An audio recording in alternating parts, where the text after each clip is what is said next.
स्वागत है आप लोगों का इस वीडियो में। तो ये क्वेश्चन सॉल्व कर रहे हैं हम लोग 26 नंबर। क्वेश्चन कह रहा है अ कांस्टेंट फोर्स F, उसकी वैल्यू भी दी गई है m2 के टर्म्स में, is applied on the block of mass m1 मास के ब्लॉक पे ये कांस्टेंट फोर्स F अप्लाई की गई है और उसकी वैल्यू है m2g/2 as shown in figure. The string and the pulley are light, string और पुली लाइट है यानी इधर टी होगा तो इधर भी टी होगा, है ना, ये आप समझ लो। और टेबल स्मूथ है, मतलब फ्रिक्शन नहीं है। Find the acceleration of m1, तो बताइए इसकी एक्सीलेशन क्या होगी। ठीक है, फिर अगेन एक्सीलेशन है तो आपको फ्री बॉडी डायग्राम बनाना चाहिए। मैं यहीं पर बनाकर दिखा रहा हूँ। एक फोर्स F इधर लग रही है, वो तो दिख ही गई।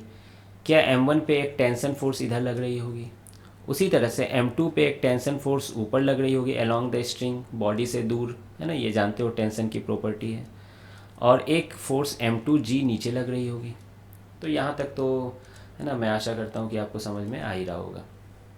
फिर नेक्स्ट है कि आप देख सकते हैं इस पूरे सिस्टम में ये m2g ही पुल करने का काम कर रहा है नीचे, और इधर m2g/2 लेफ्ट साइड में पुल करने की कोशिश कर रहा है ना, इसको मतलब ढकेलने की कोशिश कर रहे हैं। तो बताइए जीत किसकी होने वाली है? m2g की, है ना, क्योंकि ये ज़्यादा फोर्स है और ये तो उसका आधा फोर्स है। तो बात किसकी मानी जाएगी? m2g की बात मानी जाएगी, है ना। तो एक्सीलरेशन किधर होगा? नीचे होगा। तो ये अगर नीचे से आ रहा है और ये लाइट इनएक्सटेंसिबल है ना, और कांस्टेंट लेंथ की है, तो इसको भी ऑब्वियसली इधर ही आना होगा और सेम एक्सीलरेशन से आना होगा, है ना। ये कांस्टेंट रिलेशन से पता चलता है हमें। अगर आप बोलोगे कि सर अगर मैं इस साइड मान लेता, लेफ़्ट साइड मान लेता और इसको ऊपर मान लेता, तो क्या आंसर गलत आ जाता? बोले बिल्कुल नहीं, बिल्कुल नहीं आता आंसर, है ना। वो माइनस में आता, फिर उसके बाद आप उसको एडजस्ट कर लेते, है ना। कोई वेक्टर क्वांटिटी अगर माइनस में आ रही है मतलब डायरेक्शन में गलत हुआ है, गलत नहीं मतलब वो डायरेक्शन बता रही है ना, ऐसे सोचो। गलत नहीं है, आप ऊपर भी मान सकते हैं इसको, लेफ़्ट साइड भी मान सकते हैं।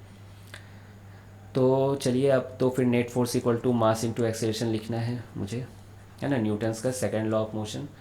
m1 के लिए मैं पहले लिख रहा हूँ, तो देखिए आप ध्यान से, राइट साइड का फोर्स को मैं पॉजिटिव मानूंगा ऑब्वियसली, t माइनस m2g/2, है ना, f की वैल्यू लिख दिया।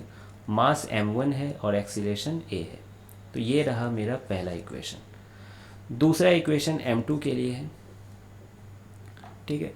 नीचे एक्सीलरेशन हो रही है तो नीचे का फोर्स को मैं बड़ा मानूंगा। तो m2g minus T equal to mass into acceleration. अब देखिए आदत सी हो गई है, टी और माइनस टी एकदम कट जा रहे हैं एकदम अच्छे से, तो इसको जोड़ दीजिए आप, तो m2g माइनस m2g/2 हो जाएगा।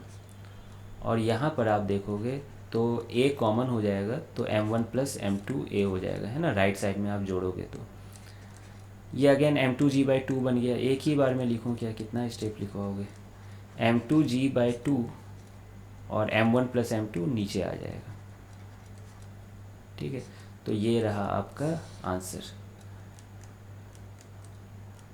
अब देखो क्वेश्चन वाले ने बड़े इत्मीनान से पूछा एक्सीलरेशन ऑफ m1, तो क्या हमारा एक कर्तव्य बनता है ये भी बताएं कि किधर जा रहा है, क्योंकि एक्सीलरेशन एक वेक्टर क्वांटिटी है।